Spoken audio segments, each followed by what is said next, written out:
$50 patrons. What is up, guys? Damn, y'all the cream of the crop, man. Y'all are the best.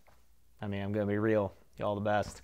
And thank you so much. I'm going to start off with a thank you because there's no one else that I could thank more than you guys. You guys are really doing the heavy lifting of the support, and I really appreciate it.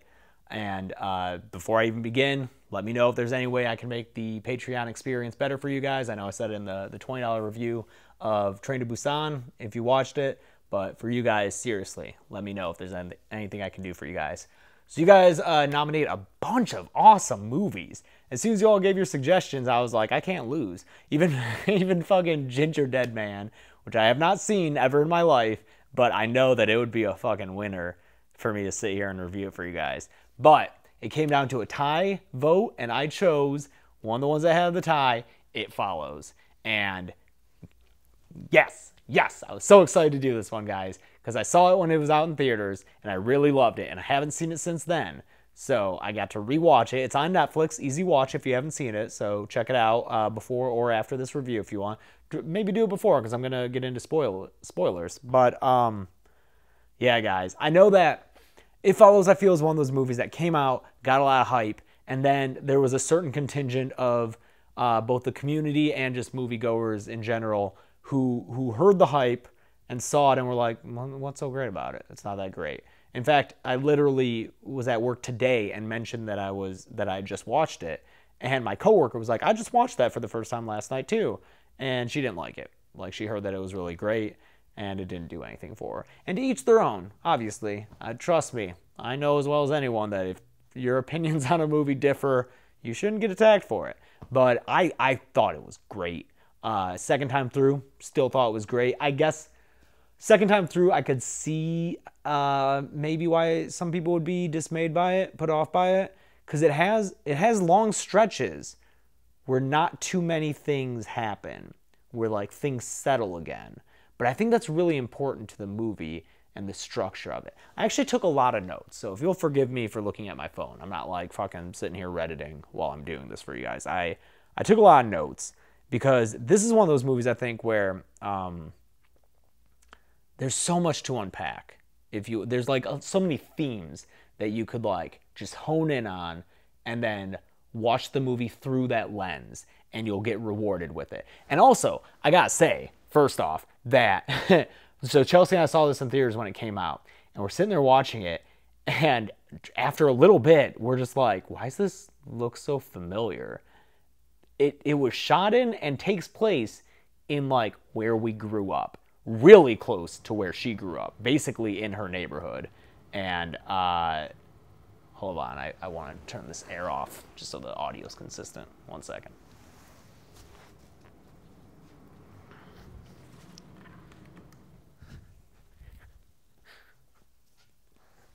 Okay, don't need that blowing while I'm doing this. Yeah, we're from the Detroit area. I'm from south of Detroit. She's from north of Detroit, and this takes place north of Detroit in the suburbs. And it's crazy, just like that. It's where we grew up, man. Those suburbs look like the houses that we would hang out at. Like when Chelsea and I didn't know each other until college, but just like from what she said and knowing my own experience as a kid, it's like those houses are our friends' houses that we would go over, man. Those bricks and, oh man, it's a trip seeing it. And a lot of the stuff they talk about is totally true. The whole like, my mom wouldn't let me go south of 8 Mile because that's where the city began and the suburbs ended. That's 100% true. Like, if you look up 8 Mile and look up the divide between, I think it's Grosse Pointe, maybe, and Detroit, and it's just like stark differences. You can see it on a fucking satellite image. And then if you look at demographic information, it's like that road, and then it's like white population, black population. It's insane, dude. But to see that in the movie, and a horror movie no less, was really cool. To just, like, the street signs were like, those are our street signs. They're like green with the white text. It was crazy. So that was really, really awesome.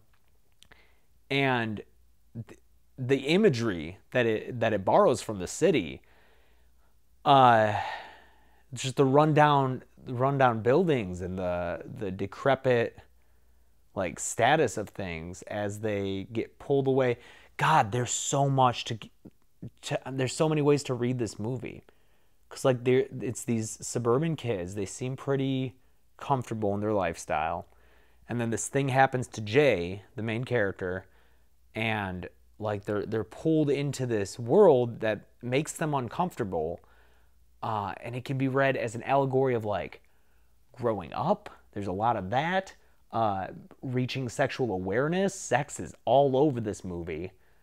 And then it's also manifested in the way that like they're taken away from their safe suburb home and venturing deeper into like the dangerous, more inner city parts of Detroit. And they mention Detroit by name. And that's just like that one theme of like being removed, growing up almost. It can be manifested in so many different ways in this movie, and maybe I sound like a crazy person to you, but I went to film school. I know how to read a movie. For all the sex stuff is like the okay. Quick plot rundown in case you're watching this without having seen the movie and you have no idea what it's about.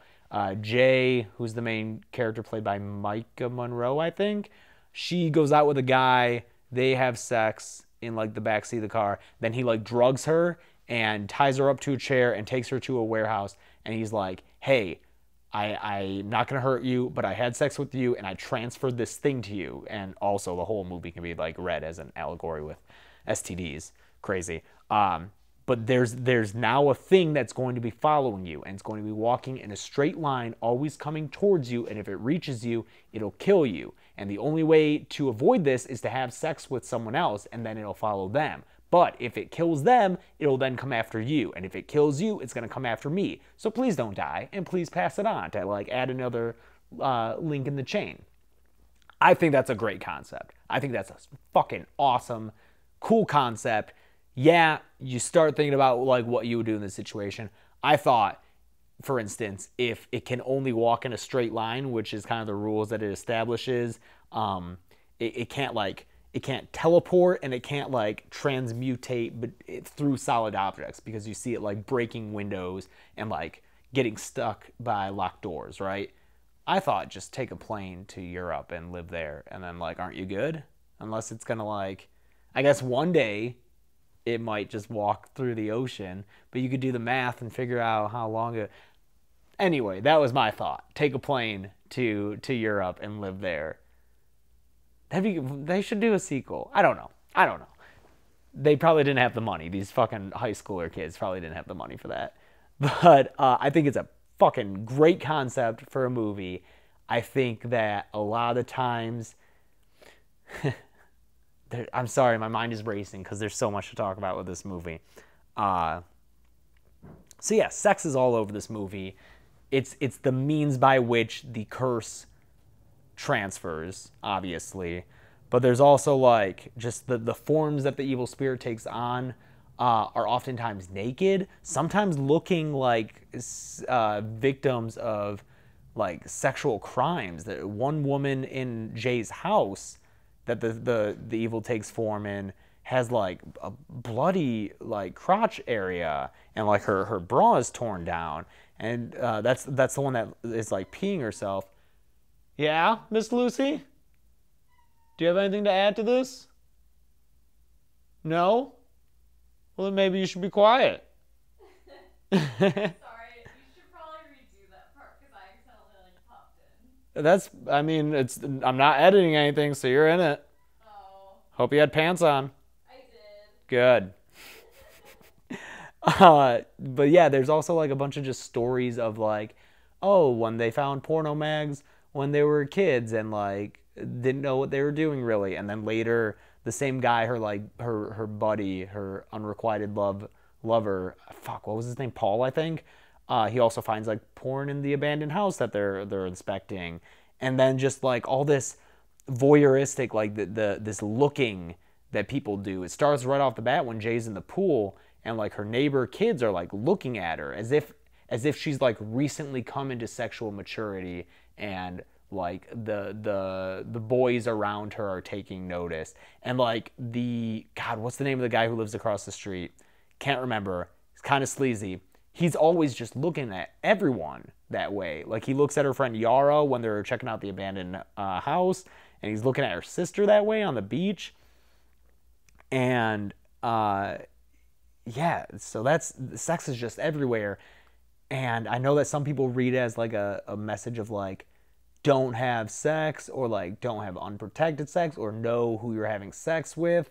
And I don't know if the message of the movie is meant to be that literal and like moralistic in it, but I think it's just used as like a cool metaphor. Maybe it's trying to tell you something. I don't know. The other thing, so some other things to talk about. Yeah, and in that sense of like maybe it's Jay coming into sexual awakening kind of for the first time. I mean, she's older. It's not like she's just going through puberty. I think she's in college, maybe in early college, but just maybe she wasn't as attractive as she is now. I don't know. But it just seems as though like she wears a one piece, whereas her friends wear like bikinis, and her sister has a really like small tube top on. And I'm like, maybe this is just her being self-conscious about her body. And maybe like, I don't know, man. There's a lot to unpack here. As far as the filmmaking goes, I think it's so cool the way that the filmmaking technique supplements the story, and especially the way that the scares work. Because once you learn the rules of the spirit, then you're always looking out for something in the background that's like coming towards them. And they establish this early on when Jay's in school and she looks out the window and she sees the old woman just like making a beeline walking towards her. And it's a creepy image. It's really cool. And then she like goes out in the hallway and the old woman follows her and she's like, hello, and like the other girls in the hallway don't see the old woman. So that just like establishes this is how this thing looks and moves. It's like a very deliberate way that it moves, and you could, that first shot establishes like, yeah, hey, it might be in the far background when you see it. So after that point, you're always looking in the far background for anyone walking towards Jay. And so there's all these like real slow, unbroken panning shots that just like pan around the scene. And the best is when they're going to the school to look up the real name of the guy who gave her the curse, right?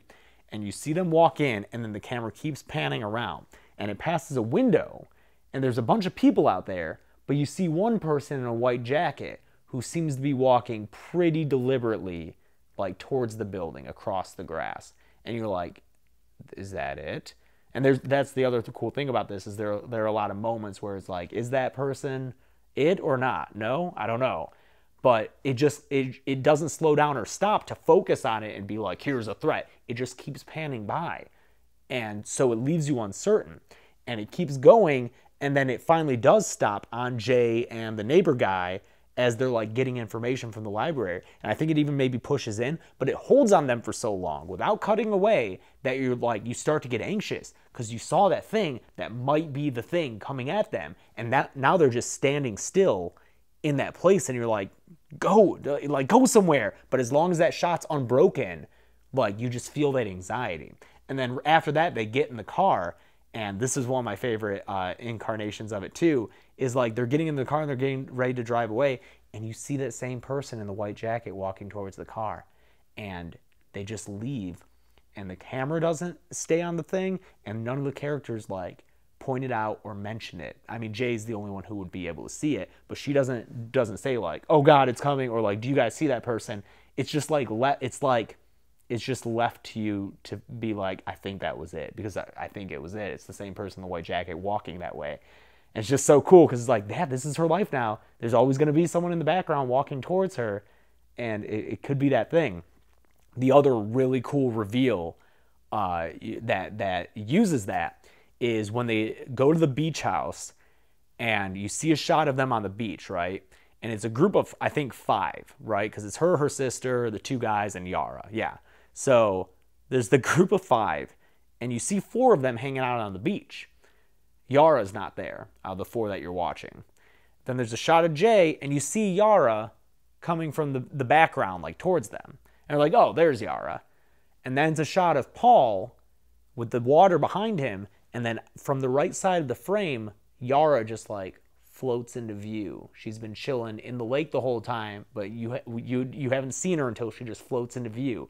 And then you're like, wait a minute, shit. And then he goes back to Jay, and Yara's coming behind her, and it's like, that's not Yara. And it's such a cool. I just love it when a filmmaker, like, it has this premise, and then they're like, how can we film this in a way that'll maximize the fear factor of this thing that's going on? And there's other, I mean, there are a couple of jump scares. I wrote down 2. There's like the ball that hits the window, and there was something else too. Oh yeah, there's like a thing in the decrepit house that like falls down, and like, oh, her sister's on the other side. So there are a couple of jump scares, and they're just to like fuck with you. And then there's the tall man who, when she's like first escaping the spirit in the house, and I think Yara knocks on the door and wants to come in, and they open the door for Yara, and she comes in, and then the fucking like tall guy just like swoops under the door frame. He comes out of the shadows. It's so creepy and awesome. I loved it. Oh man, this one's definitely going longer than Train to Busan. There's just so much more to talk about, but I'm gonna wrap it up and just say that I'm not a big fan of the pool sequence, the big like ending thing. I wish there had been some indication earlier in the film that gave them a reason to believe that electrocuting the spirit could end it, because it just seems like a random thing, like, we have to stop this. Oh yeah, let's electrocute in a pool. Like, where'd that idea come from? Why did they seem so certain that that would work? I do like that at least they showed earlier that shooting it affects it, even though it doesn't stop it. So they know that shooting it when they're in the pool can like get in the water. And then she sees the blood, and they like think they stopped it. So I'm not a big fan of the pool sequence, although like when he's throwing shit at her, that's pretty cool.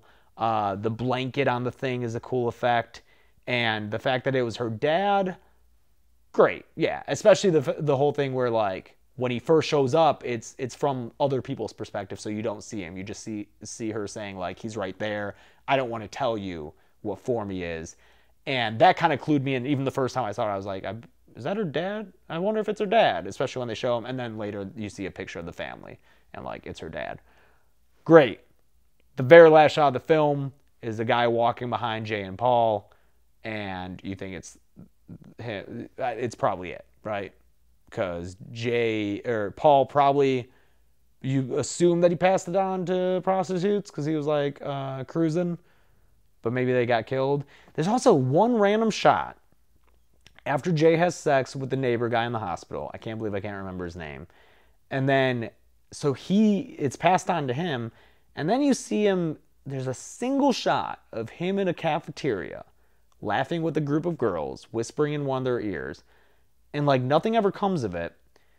And like, are we supposed to think that he slept with that girl and passed it to her, so that's why it's not coming after him after that? That's probably it. So that means that girl got killed, and then he got killed, and it was back to Jay. Oh, sorry, last thing I will say is the intro. The cold opens, really cool and effective. It establishes the style of the film with the single long unbroken pan. The music is amazing throughout, and that opening scene also establishes that. But yeah, just the whole like, girl runs out of the house, the camera follows her, she stands in the middle of the street, tells her neighbor it's okay, and then it like keeps panning as she like runs back into her house, sits there until she runs out into her car. It's great. It's a cool open to a film, and then of course that death on the beach. I gotta cut this short because this is like 20 minutes long, but I really liked It Follows. I know that some people think it's overrated. I think it's a very well-made movie. I like its style. I like its music. I like that it's kind of anachronistic. You got the weird like Kindle birth control looking thing, but then the rest of the tech in the film is like kind of 90s and 80s, like the old TVs and everything that they're throwing in the pool. So it kind of takes place in no time. People don't really have smartphones or anything in it. And I like that. It's a fun decision. I like the color palette, lots of pinks and purples. It's very 80s aesthetic, which, although I'm not a fan of the 80s themselves, I tend to like things that are like inspired by the 80s, and this is no exception. So It Follows, if you haven't seen it yet, go watch it, and let me know what you think of this review of this movie. Let me know what you think of the points that I brought up. And guys, again, thank you so much for being who you are, for supporting me with what I do. And let me know if there's any other way I can make this whole thing better for you. I cannot wait to see the movies that you guys suggest for next month, because you guys are on a fucking roll. Evil Dead last month, It Follows this month. Can't wait for next month, because you guys give great recommendations. So I'll see you next month. Thank you again.